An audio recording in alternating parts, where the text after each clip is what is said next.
Welcome to Sravani's media.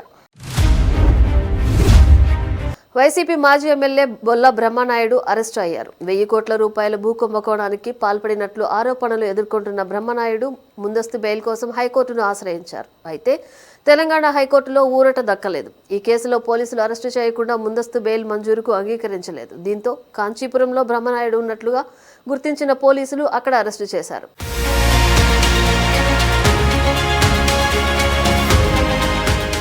నకిలీ జీవోలు, దొంగ పత్రాల ఆధారంగా గండిపేటలో 1500 కోట్లు విలువైన భూమిని కబ్జా చేయాలని చూసిన కేసులో బ్రహ్మనాయుడు నిందితుడిగా ఉన్నారు.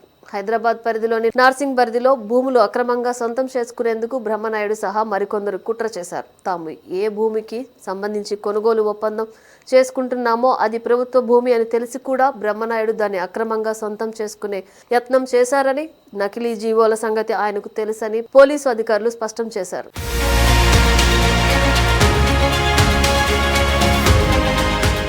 నకిలీ పత్రాల తయారీ నిమిత్తం పెద్ద మొత్తంలో డబ్బులు ఇచ్చారని, అగ్రిమెంట్ చేసుకునేందుకు బ్రహ్మనాయుడు, రమేష్ల బ్యాంకు ఖాతాల నుంచి డబ్బు బదిలీ అయిందని తెలిపారు. ఈ కేసులో అరెస్ట్ అయిన రాధాకృష్ణ ఇచ్చిన వాంగ్మూలం ప్రకారం కుంభకోణంలో బ్రహ్మనాయుడు ప్రమేయం ఉన్నట్లు పోలీసులు తెలిపారు. బ్రహ్మనాయుడు ప్రమేయంతోనే నాగేశ్వరరావు అనే వ్యక్తి పేరుపై భూమి బదిలీ చేస్తున్నట్లు నకిలీ జీవో సృష్టించారని స్పష్టం చేశారు. పోలీసుల నుంచి తప్పించుకుని తిరుగుతున్న బ్రహ్మనాయుడును కాంచీపురంలో అరెస్టు చేశారు.